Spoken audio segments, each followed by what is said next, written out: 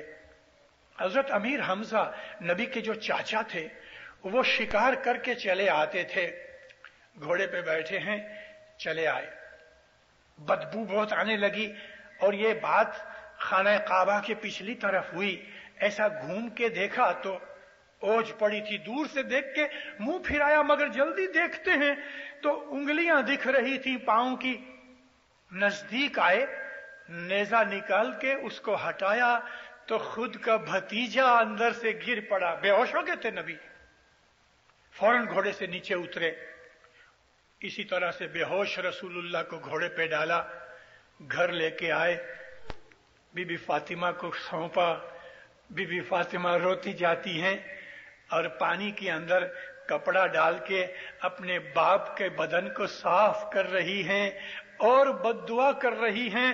تھوڑی دیر کے بعد رسول اکرم نے آنکھیں کھولی، ہوش آیا تو جب ہی بد دعا کے لفظ بی بی فاطمہ کے منہ سے نکلے، حضور نے اس کے منہ پہ ہاتھ رکھ دیا، فاطمہ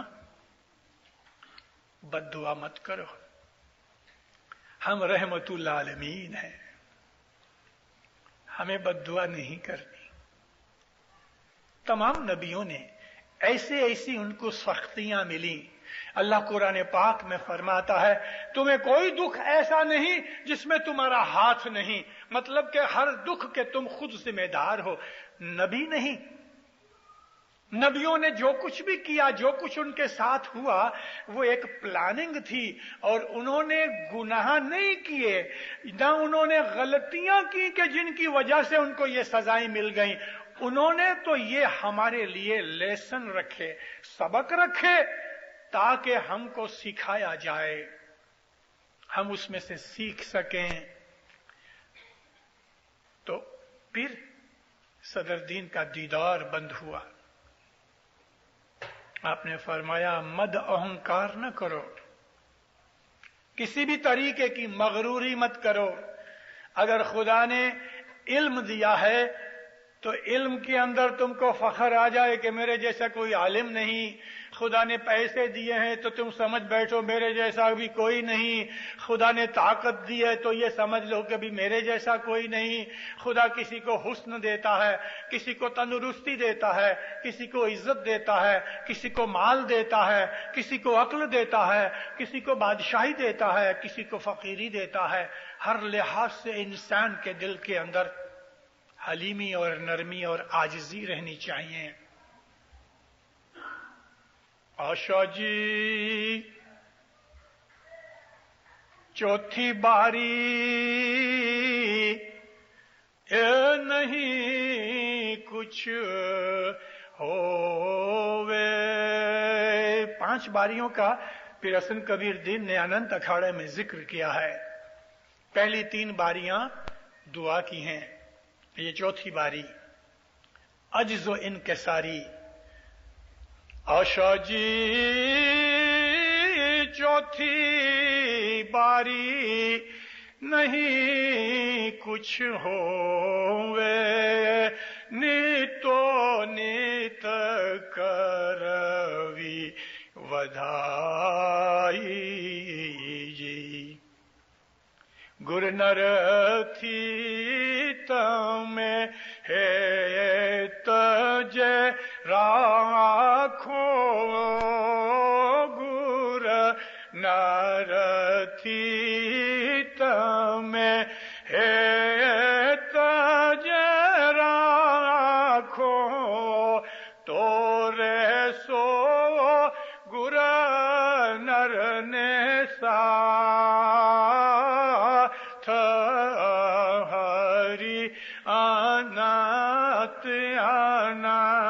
ہری انت جو سوامی شایانت جو انت مولا جانے جی۔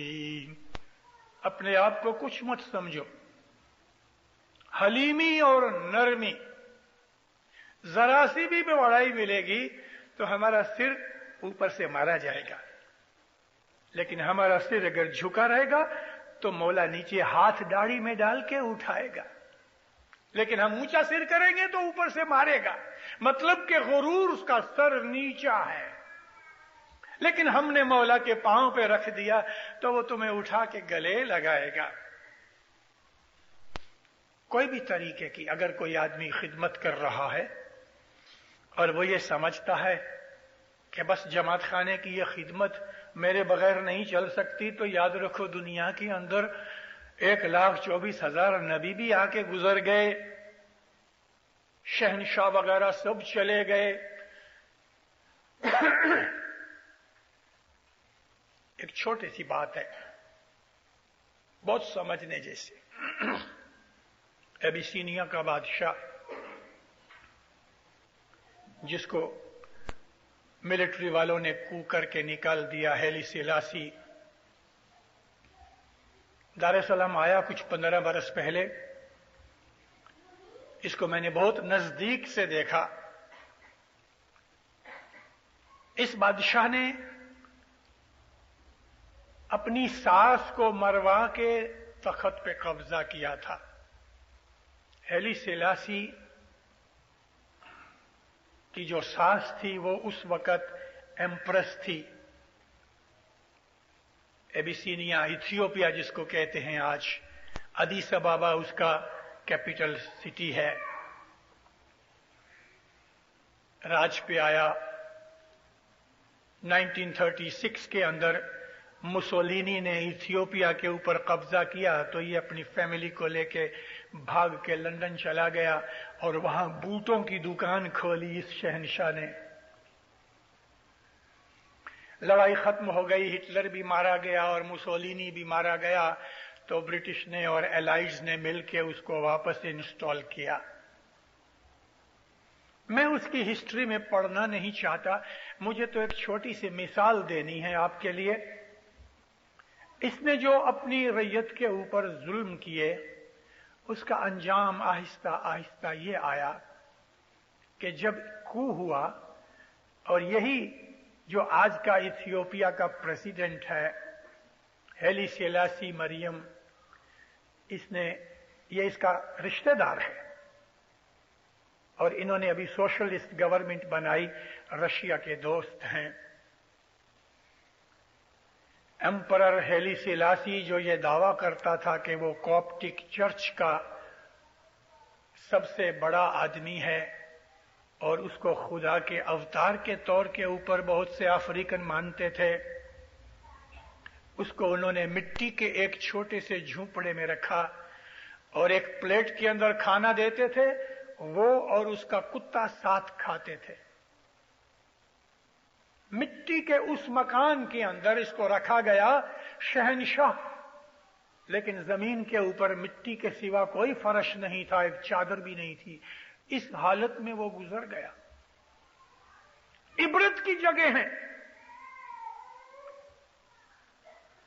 پیر شمس ماں باپ من سمجھانی کے اندر ایک قصہ لکھتے ہیں. پیر شمس کے دو چیلے تھے، سوربھان اور چندربھان. یہ دو ان کے حضوری نوکر تھے. چندربھان اور سوربھان بہت عابد تھے، بھگت تھے اور پیر شمس نے ان کی بہت تعریف لکھی ہے. یہ دونوں بھائی تھے.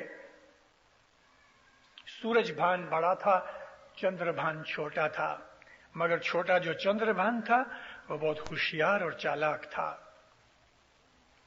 پیر شمس کے ساتھ ایک دفعہ سفر پہ گئے. یہ مڈل ایسٹ کا سفر تھا. یہ سفر افغانستان سے ایران جاتے وقت ملا. راہ میں ایک جگہ آتی ہے جس کو پیر شمس نے سمیہ نام لکھا ہے. شہر کے باہر جب ہی پہنچے تو پیر شمس کی نظر پڑی، ایک کھوپڑی پڑی تھی. تو چندربھان کو کہا کہ دیکھو یہ لگتا کوئی انسانی کھوپڑی ہے. کہتے ہاں صاحب لگتا ہے. اس کے اوپر گوشت ماس کچھ نہ تھا. فرمایا تھوڑا پانی لاؤ. چندربھان پانی لے کے آیا. پیر شمس نے اس کھوپڑی کو چھانٹا دیا اور پوچھا کہ اے کھوپڑی تو کون ہے؟ کہتا یا پیر میں اس شہر سمیہ کا بادشاہ ہوں. اچھا تو تیرا یہ حال؟ کہتے ہاں سرکار میں بہت ظلم کیا کرتا تھا، میں بہت مغرور تھا، میں اپنے جیسا کسی اور کو نہیں سمجھتا تھا. خدا تعالی کی ہستی سے میں بالکل بے بہرا ہو گیا، غافل ہو گیا. اللہ نے مجھ کو سزا دی. میں جب مر گیا تو بڑی دھوم دھام سے مجھ کو دفن کیا گیا. یا پیر صاحب اندر مجھ کو بہت سزا ملی. میرا گوشت اور چمڑا کھایا گیا، کیڑے مکوڑے کھا گئے، گل سڑ گیا. اس شہر کی جو گائیں اور بھینسیں ہیں وہ صبح کے وقت چرنے کے لیے جنگل میں جاتی ہیں اور شام کو جنگل میں سے چر کے اپنے اپنے گھروں کو شہر میں جاتی ہیں. ان کے آنے جانے سے میری کمر جو تھی وہ آہستہ آہستہ آہستہ آہستہ کھلنے لگی اور ایک دن کسی ایک گائے کے